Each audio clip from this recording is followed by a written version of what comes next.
Shalom à tous, shalom mes chers compatriotes, que Dieu bénisse le Gabon. Je suis votre sœur, la prophétesse Edwige Jada, pour ceux qui ne me connaissent pas.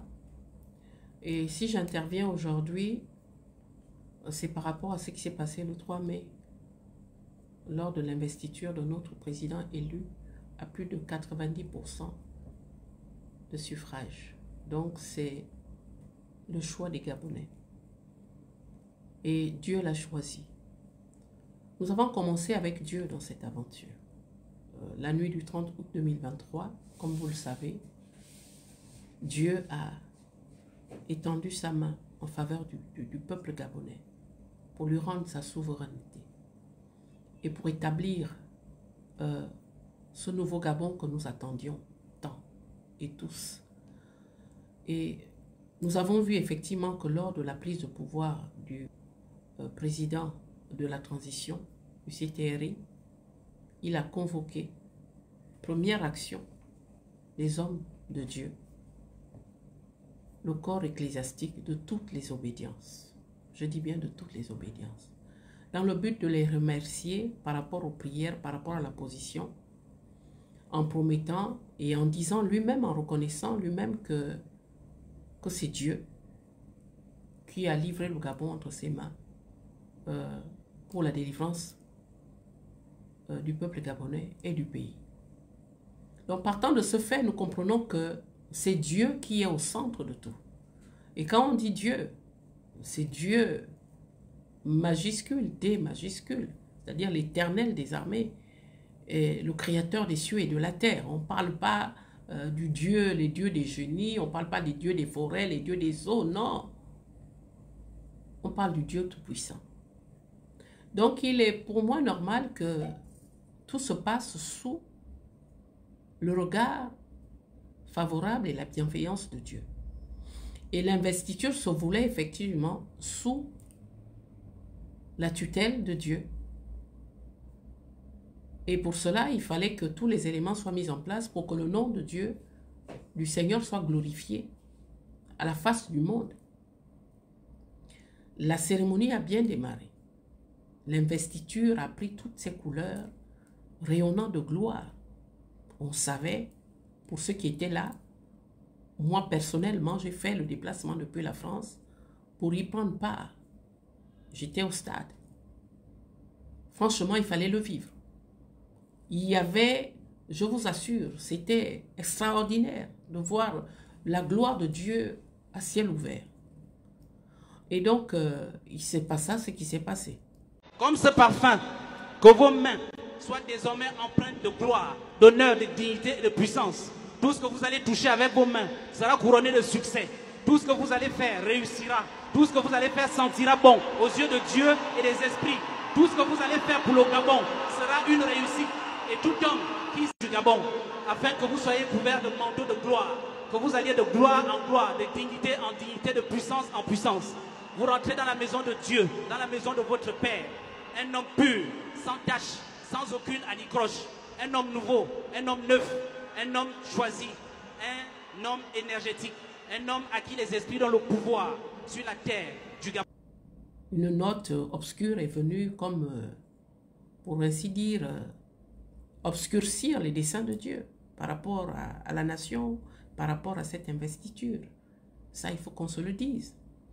Donc moi, j'ai attendu d'écouter, de voir toutes les interventions qui allaient se faire par rapport à ce problème, à ce sujet-là, avant de réagir. Et je viens réagir ici pour juste donner l'essentiel, parce que le reste, je le décortiquerai un peu plus tard. Je viens juste vous dire que j'ai vu et que les choses ne se sont pas passées comme cela aurait dû se passer. Pourquoi? Parce que premièrement, le président n'est pas un chrétien, comme on dit, né de nouveau, qui a reçu pleinement le Saint-Esprit et qui parle en langue et qui appartient à 100%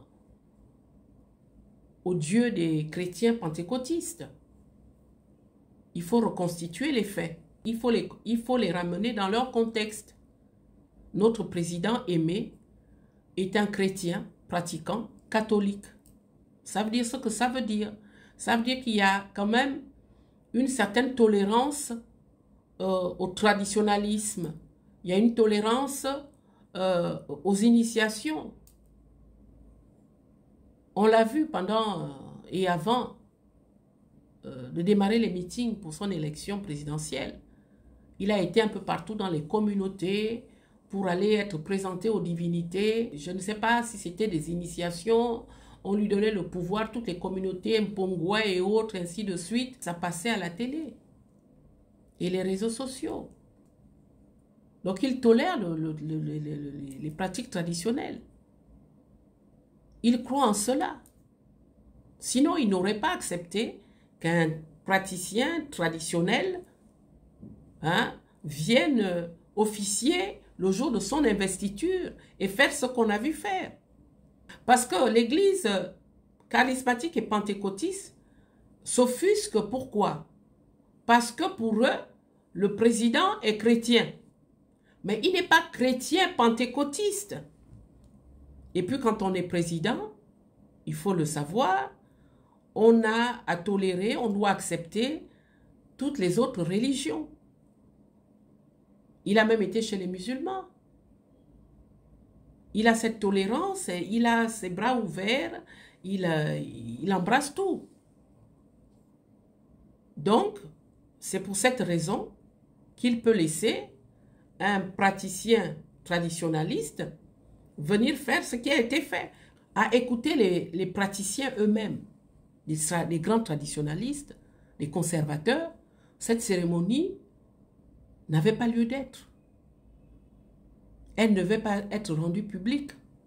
Elle ne devait pas se faire de cette sorte-là. Donc il y a eu une violation de procédure et de protocole. Et quand même, on va noter que le président lui-même était surpris. Mais comme c'est un homme qui, comme je disais tantôt, qui plus ou moins adhère, il a laissé faire. Mais ce n'était pas bien. Mais celui qui a fait, je vois les gens acclamer, dire qu'il est puissant, il est fort. Il est juste venu défier Dieu, à ciel ouvert. Il n'a pas défié l'église du Gabon. Il n'a pas défié l'église charismatique et pentecôtiste du Gabon. Non. Il a défié Dieu. Et au vu et au su de tous, pour démontrer que c'est lui qui détient le pouvoir, qui vient le donner au président. Un président déjà investi par Dieu. Lui, il dit qu'il vient lui donner le pouvoir. Pour moi, ce sont juste des personnes très opportunistes qui veulent se faire voir parce que le président avait déjà été investi. On lui a donné tout ce qu'il fallait donner sur le plan de la cérémonie républicaine officielle. Lui, il vient pour entacher la cérémonie avec tout son, pour moi, son micmac du théâtre. Non pas que pour moi, je suis chrétienne née de nouveau, charismatique et pentecôtiste, mais je ne peux pas nier qu'au Gabon, il y ait des traditionalistes. Tant qu'on ne les a pas amenés à Christ, chacun est libre d'exercer, de pratiquer. Mais on ne vient pas vraiment, officiellement, publiquement, devant tout le monde, injurier Dieu. Dieu, ce n'est pas un génie. L'Éternel des armées, le Dieu, le maître des cieux et de la terre, n'est pas un génie. Donc, venir dire que les génies ont le pouvoir sur le pays, les génies ont investi tel, c'est dire que le grand Dieu qui est tout-puissant, qui est au-dessus de tous les génies, de toutes les puissances occultes qui existent, on vient dire que ce Dieu n'a pas suffisamment fait, il n'a pas de pouvoir sur le Gabon, ce sont les génies qui ont délivré le Gabon. Quand le Gabon a souffert pendant plus de 14 ans, qu'est-ce que les génies ont fait aux Gabonais? Quelle est la contribution? La délivrance nous vient des génies. La délivrance du Gabon vient de l'Éternel Dieu. Restituer la gloire à qui de droit. Et ce que cet homme est venu faire ne restera pas impuni. Wait and see. On y reviendra. On n'insulte pas Dieu publiquement et s'attendre à son silence. À bon entendeur.